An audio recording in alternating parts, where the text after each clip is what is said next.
Look, she's laying there. She looks like a feast, and they're all reaching in for their take. That's what that looks like to me. Um, and more than likely, those that picked this pile probably resonate with being some type of empath. Um, you have to learn when you, especially those of you that's an empath, where you can either feel, there's different types of empath. There's the empaths that you can feel other people's emotions, you can feel their needs. There's some that feel physical pain from other people. And there, that's part of being a natural healer, being able to feel their natural pain or their inner pain and wanting to comfort and love them and heal them. And that's why you're so generous. Lots of empaths are very generous. The problem with that is you tend to run into narcissistic people. Um, and these narcissistic people, they'll put blocks on you.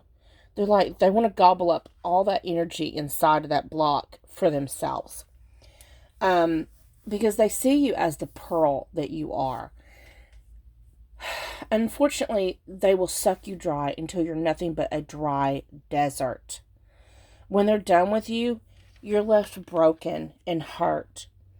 You know, I'm seeing these balloons and I'm hearing that you need to, for your own self esteem, your own good, your self love, you're going to have to cut these cords and let them fly away. Just let them go. They're no good for you. Stop feeding their soul. Stop feeding them their physical avatar. Stop feeding their soul.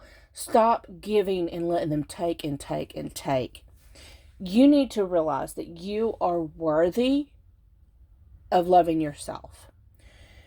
You can do this by setting boundaries, saying, I'm not going to do this anymore. Recognize the vampires in your life, the narcissists, the vampires, the ones that suck your soul, you know. If they're draining your pockets, if they're draining your energy, if they're draining your patience, cut them off. Cut them cords. I don't care if they're related to you. I don't care if they're blood related. I don't care if you've been best friends, BFFs, since second grade. But it's always you that's giving, and she's the mean girl. Cut that bitch off. Realize that you are worthy to be celebrated. The universe wants to, I see this basket in this picture, and I'm hearing what I heard in my head when I saw this basket was, the universe wants to take you on a picnic. You know how, I know for me, and that's significant for me, because to me, I would much rather someone put the effort into preparing a small, quaint picnic and taking me off to a park to where we can enjoy each other's company on a, and have a picnic together with great conversation, hear the birds singing or chirping and the breeze blowing through the trees. That means more to me than going out to a fancy dinner. And so when I heard the picnic, I was like, because I heard universe saying, cut them cords because I want to be the one taking you to a picnic. So, the thing about your self-love and self-esteem is when you have these people connected to you that's draining to you, especially narcissists and vampires, not only do they drain you, but they feed off of building themselves up and tearing you down. And that's part of the process of building that cage around you to make sure your light is only for them. They have to tear you down so you don't feel worthy of anyone else wanting you. And then what happens is your vibration lowers. So, it's kind of like that law of attraction. You attract what you put out.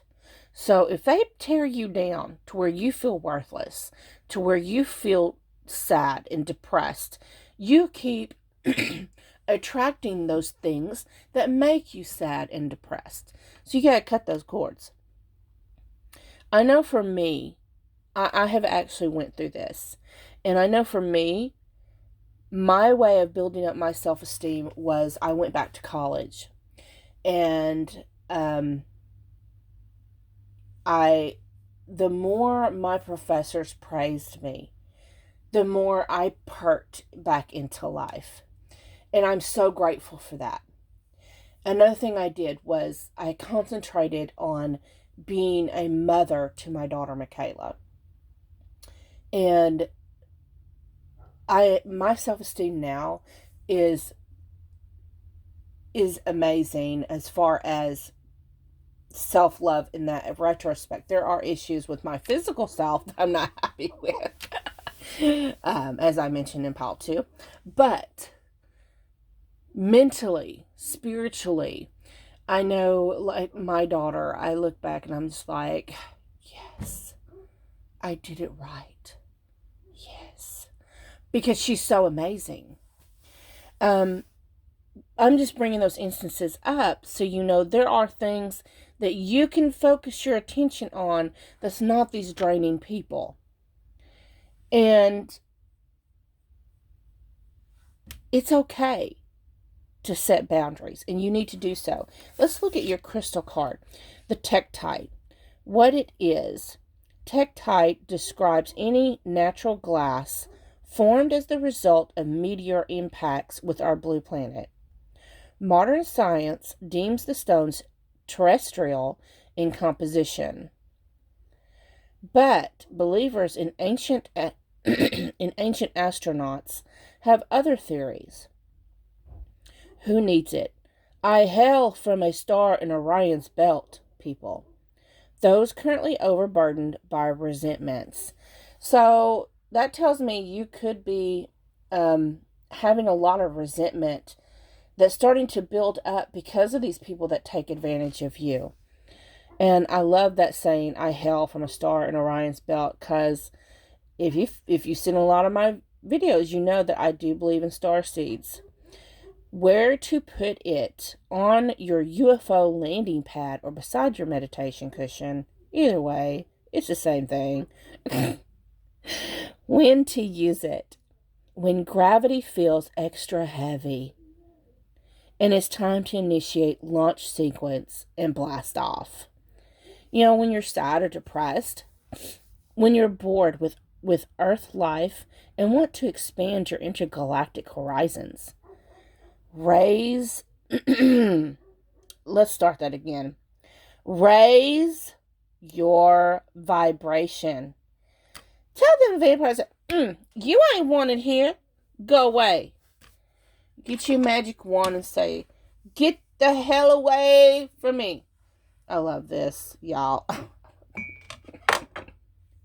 You know, the thing about being a witch is there's so many misconceptions about it, and that people are just like terrified if they realize you're a witch. Are you casting spells on me? No, bitch. Go away. In truth, that's not a witch at all. But anyways, that's not for this discussion. I was just being silly with my wand.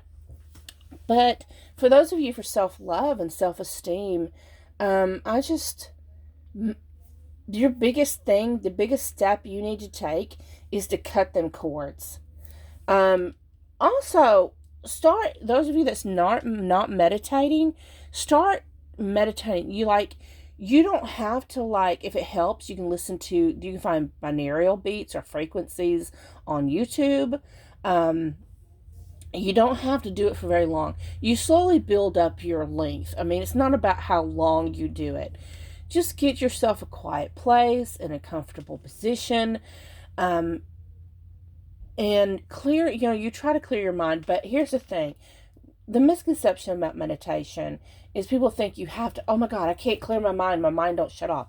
Let those thoughts just vibrate through your consciousness. Just let them go through and flutter out. And then, the main thing is practice on your breath work. A lot of what helps me is thinking about my breathing and relaxing. So that's what's helpful for me. So I hope this resonated. If it did, please like, share, comment, subscribe.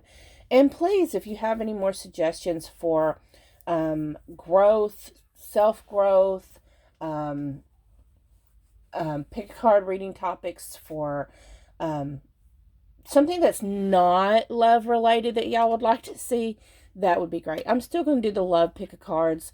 How does he or she feel, think, blah, blah, blah, blah, blah. I'm going to do that because that's what y'all watch the most. But I really want to include the self-growth pick a cards because it means so much to me. I know going through the awakening is hard, and we really need to be here for each other and to help each other with that and to help raise each other's vibrations.